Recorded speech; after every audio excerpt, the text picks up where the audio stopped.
Hi there, this is Life Prepper here at Orla Jones. Today I'm talking about earthquake preppers. Now, I sat here and I looked at this and I was really amazed. It says close to 2 million earthquakes occur every year in the world.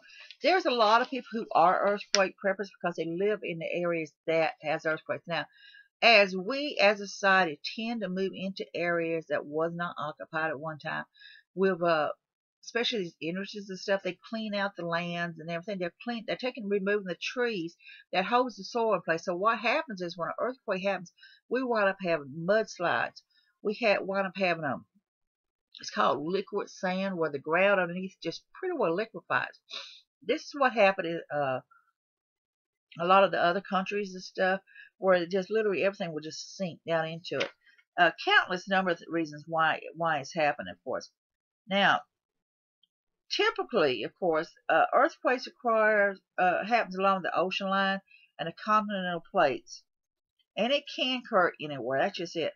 If it's a real deep one that people's not even knowing about, it can happen. It can be very devastating, as it's proven that thousands of lives has been lost. And it talks about staying inside the home or building when an earthquake occurs. People are killed and injured by debris from buildings, and then from down power lines. But then again, at the same time, this says never enter a building with a lit candle because of gas leaks. That's true. Also, what a lot of times is the tsunamis that happen. When an earthquake happens, a tsunami happens. Now, earthquake can happen in the middle of the ocean to trigger a tsunami. That could happen. Okay, prepping your home for an earthquake. And I was reading up on this, really hadn't thought about it. As a hazards from an earthquake can include mud, landslides, tsunamis, collapsing structures, fallen trees, light poles, and so on, so on, so on. You can be hurt from the structures collapsing from falling, dressers, mirrors, walls, mountains, so on, bricks or stone fireplaces that tip over or fall. What it recommends for you to do, is that take your refrigerator and have it bolted to the wall. If you got a refrigerator or a freezer or something like that, whether it's upright or a chest, have it bolted to the wall. That's the same thing with a lot of the other pieces of furniture. If you got dressers and stuff that you put in, put you some clamps there and bolt that thing to the wall so it doesn't fall over, is what it's talking about. And that's what happens with a lot of them. You've seen where the refrigerators, you've seen children where refrigerators fell on top of people and crushed them because they did not bolt the refrigerator to the wall, and that thing's heavy. That's just flat out heavy. Same way with the washers and dryers and stuff. In an earthquake area, it recommends that you do that. And first, you need a safe room that everyone gather in when an earthquake occurs. The room should low bearing walls. And what a low bearing wall is its load resistance upon its conduct, its weight. So what it is, you need a room that you need to reinforce, basically. You need to have extra support beams for the roof, extra support beams for the wall, same way with the floor. You need to reinforce that to be stouter. Now, I'm not knowledgeable in this, so I would advise you to go to websites and stuff and research. I would advise you to talk to other people. Even if you're not in an earthquake area, having a room like that would be very good to have, because for simple fact, you don't know what's going to happen out there. You don't know. I mean, wherever you live, we could have a World War III happening tomorrow. We don't know.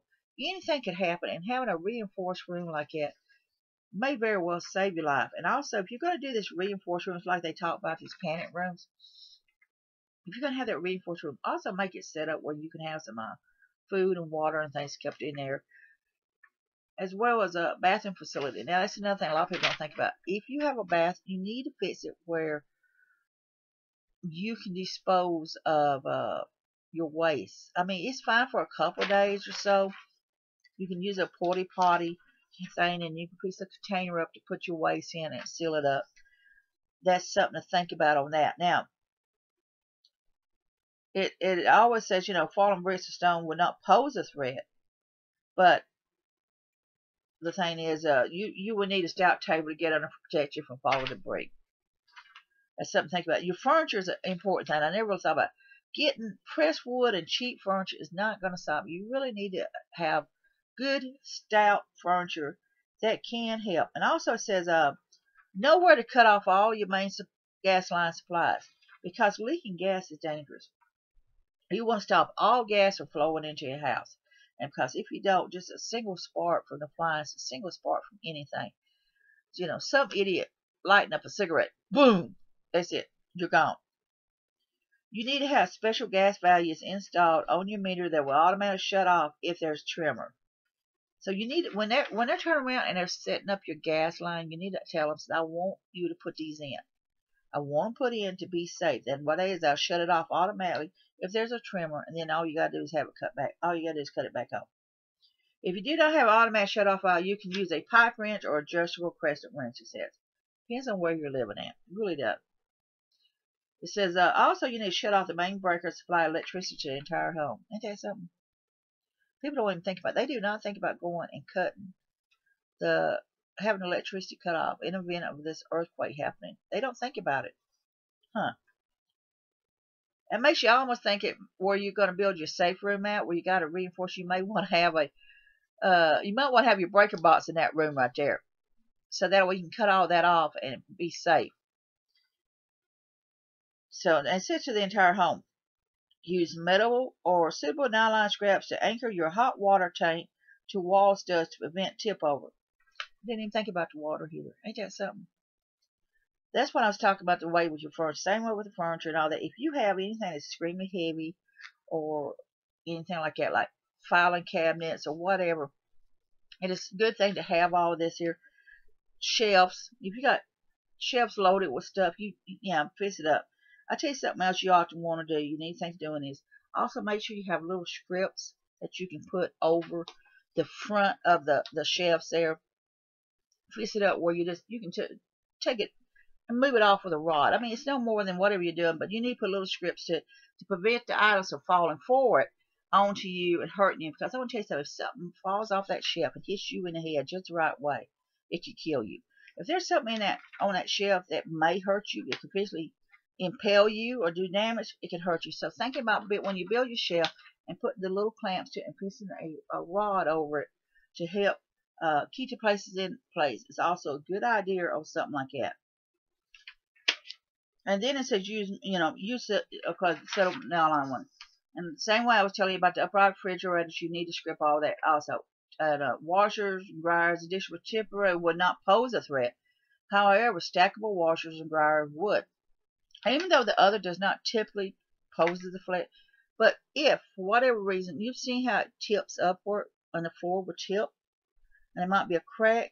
Well, what if that tips upward and then the washer and dryer could slide forward, even though it's heavy, it could slide forward, and still it would probably be something to be considering on it. It says pay particular attention to your bedrooms. Like I said, again, I was talking about, placing them and putting supports to them, anchor them properly and things. Same way with the Curard cabinets. Surprisingly enough, even builders will at times only anchor overhead lights to the sheetrock if it is sheetrock. Let me tell you something. When people are building the houses for you, they're not worried about putting support to all this stuff. They're there to make money. So unless you tell them you want extra support on these things and extra anchor to them, they're not going to do it. So you need to do your research. If you're in an earthquake area, you need to do your research. Even if you're not in an earthquake area, that's something to think about. And then, of course, it says keep all your hazard and toxic chemicals on the lowest shelf in the home. Most people like putting their chemicals on upper shelf because of the kids and stuff. What I would do is if I put it on my lowest shelf, I would recommend that you find create a cabinet for it. A lock box thing where you can keep it locked up and put a child safety thing on there so the kids can't be getting into it. That'd be something. And then also says keep things on hand like crowbars, firefighter axes, handsaws, and sledgehammers for scratching from damaged building or rescue operations. And people are like, why would that? I'm going to tell you what, having a crowbar put up in your house next to your bed or a sledgehammer in your closet, whatever, and having it spread through the house in an earthquake situation is something you may really need. So that's just simple logic. Having those extra tools in your closets, maybe behind your couch, maybe you got it underneath your bed, you got it in a tray under your bed, whatever. And then it also talks about having heavy ropes, such as climbing rope for scratching and rescues. You can buy those rope ladders. You've seen movies where so many people be on the second floor screaming, hollering, and they can't get out because they're trapped. They're just bottom line, they're trapped. That's something to think about. Having a rope there to tie onto something and then climbing out. That's an option right there. Then of course, it's talking about heavy brooms and shovels for cleaning up the rubbish, blah blah blah. That's common sense. Um, it says quality respiratories because there will be airborne contaminants in the air from insulation. Most people cannot afford oxygen tanks, but if you can afford a filter mask, depends on how much it is, and you can actually make your own, because I made one out of a bar. If you have no filter mask, using something no more than this and placing it over your face. I'm going to tell you something other. And I'm not trying to be rude, but ladies, if you use pads, putting this here and putting a pad over this here is going to help filter it. Same way using the bra. Same way just folding up, like I say, folding this here up. You can take a shirt, whatever, fold up, and you're doing some of this here. But there's things you can do if you do not have the mask on hand. They're just make something. Do what you got, but you're going to need something to help with breathing. Because it's talking about the contamination. It's just all it is to it. And like I say, it's a lot to think about. It's real simple. There's a lot of earthquake preppers out there. And I just learned some things there that I really didn't even think about, connecting my refrigerator to the wall. And I didn't realize that, construction companies, when they're building a house, would not put this stuff in unless you ask them. And I didn't even know about a shut-off thing for the gas. Now, that's just something I've learned new. Do your research if you are going to live in an area that is earthquake bound, or if you are an earthquake prepper. And I imagine you've already done your research on it, but it's still good to do more research on it and figure out how to secure your house. And even if you're reinforcing that one safe room, if you're able to do it, reinforcing other parts of the house is also a good idea as well. If you have small children and you're concerned about them in an earthquake situation, if you're able to put a little bit of money into it and add extra support beams and stuff in the room and reinforce it, it's something to think about. I can see why there's earthquake preppers. Also, I want to tell you something. Don't talk about this in here. It's the food and water situation. I'll tell you, some earthquake preppers takes a large trash can with a lid over it, and they put supplies in it.